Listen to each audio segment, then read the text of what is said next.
যৌথ চৰকাৰৰ পাৰ্টি বা দল হিচাপে আমি আৰু আমি সবেই জানো যে অসমত 6টা উপনিৰ্বাচন হ'বলগীয়া আছে। ইয়াৰ ভিতৰত 28 নম্বৰ গোসাইগাঁও সমষ্টিৰ ইয়াত নিৰ্বাচনটো অনুষ্ঠিত হ'ব।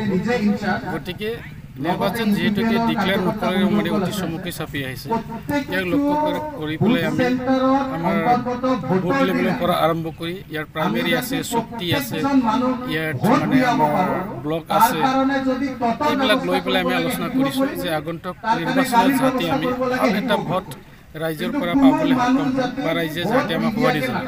কাৰণ আমি যোৱাবাৰ দেখিবলৈ পাইছোঁ অলপ ভোটৰ কাৰণে আমাৰ কেণ্ডিডেটে হাৰিব লগা হৈছে। গতিকে এইবাৰ যাতে তেনেকুৱা নহয়। আকৌ আমি দেখিবলৈ পাইছোঁ এইবাৰ আমাৰ জিকাটো অতিকে সহজ হৈ যাব। কিয় সহজ হৈ যাব যে যোৱাবেলি মহাজোঁটত যিসকল দলবিলাকে একেলগে আছিলে, এইবাৰ সিহঁতে একজোট হৈ থকা নাই। এতিয়া সিহঁতে মহাজোঁটত ভঙাই পেলাই এটা বেলেগ বেলেগকৈ সিহঁতে খেলিব। গতিকে 28 নম্বৰ গোসাইগাঁও সমষ্টিত মহাজোঁট হিচাপে যিখিনি ভোট পাইছিলে তাৰ পৰা 4-5টা ভাগ হৈ যাব। আৰু আমাৰ 3টা দলৰ যিখিনি ভোট আমি পাইছিলোঁ এইটো আকৌ বাঢ়ি যাব। তাৰমানে এইটোৱে আমি সহজে অনুমান কৰিব পাৰোঁ নিশ্চয়কৈ আমি এইবাৰ সহজতে জিকি যাম।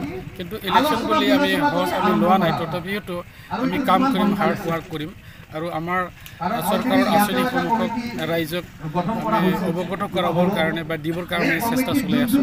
গতিকে ৰাইজে এতিয়া কৈ আছে যে আমি চৰকাৰৰ লগতে থাকিম। গতিকে আমি ভাবোঁ আজিৰ যিটো আলোচনা ফলপ্ৰসূ হোৱাৰ লগতে আগন্তুক নিৰ্বাচনত আমি জিকি যোৱাৰ কাৰণে আমি কৌশল ৰচনা কৰিছোঁ আৰু এই কৌশলটো নিশ্চয় আমি ছাকচেছ হ'ব বুলি ধৰি লৈছোঁ। কিন্তু সিহঁতেতো নতুনকৈ আহিব, একো কৰিব নোৱাৰিব। আজিৰ তাৰিখত এটাই কথা যে আমাৰ দলৰ লগত প্ৰতিদ্বন্দ্বিতা কৰিব পৰা কোনো এটা দলকে আজিৰ তাৰিখত আমি থিৰাং কৰিব পৰা নাই। যৌথ চৰকাৰৰ পাৰ্টি বা দল হিচাপে আমি আৰু আমি সবেই জানো যে অসমত 6টা উপনিৰ্বাচন হ'বলগীয়া আছে। ইয়াৰ ভিতৰত 28 নম্বৰ গোসাইগাঁও সমষ্টিৰ ইয়াত নিৰ্বাচনটো অনুষ্ঠিত হ'ব।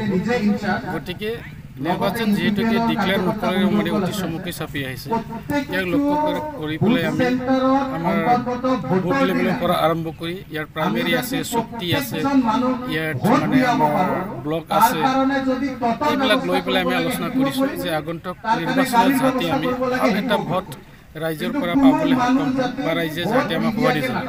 কাৰণ আমি যোৱাবাৰ দেখিবলৈ পাইছোঁ অলপ ভোটৰ কাৰণে আমাৰ কেণ্ডিডেটে হাৰিব লগা হৈছে। গতিকে এইবাৰ যাতে তেনেকুৱা নহয়। আকৌ আমি দেখিবলৈ পাইছোঁ এইবাৰ আমাৰ জিকাটো অতিকে সহজ হৈ যাব।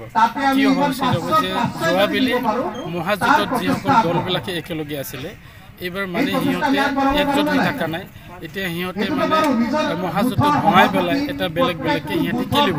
গতিকে 28 নম্বৰ গোসাইগাঁও সমষ্টিত মহাজোঁট হিচাপে যিখিনি ভোট পাইছিলে তাৰ পৰা 4-5টা ভাগ হৈ যাব। আৰু আমাৰ 3টা দলৰ যিখিনি ভোট আমি পাইছিলোঁ এইটো আকৌ বাঢ়ি যাব। তাৰমানে এইটোৱে আমি সহজে অনুমান কৰিব পাৰোঁ নিশ্চয়কৈ আমি এইবাৰ সহজতে জিকি যাম। কিন্তু ইলেকশ্যন বুলি আমি লোৱা নাই, তথাপিওতো আমি কাম কৰিম, হাৰ্ড ৱাৰ্ক কৰিম আৰু আমাৰ চৰকাৰৰ আঁচনিসমূহক ৰাইজক অৱগত কৰাবৰ কাৰণে বা দিবৰ কাৰণে চেষ্টা চলাই আছোঁ। গতিকে ৰাইজে এতিয়া কৈ আছে যে আমি চৰকাৰৰ লগতে থাকিম। গতিকে আমি ভাবোঁ আজিৰ যিটো আলোচনা ফলপ্ৰসূ হোৱাৰ লগতে আগন্তুক নিৰ্বাচনত আমি জিকি যোৱাৰ কাৰণে আমি কৌশল ৰচনা কৰিছোঁ আৰু এই কৌশলটো নিশ্চয় আমি ছাকচেছ হ'ব বুলি ধৰি লৈছোঁ। কিন্তু সিহঁতেতো নতুনকৈ আহিব, একো কৰিব নোৱাৰিব। আজিৰ তাৰিখত এটাই কথা যে আমাৰ দলৰ লগত প্ৰতিদ্বন্দ্বিতা কৰিব পৰা কোনো এটা দলকে আজিৰ তাৰিখত আমি থিৰাং কৰিব পৰা নাই।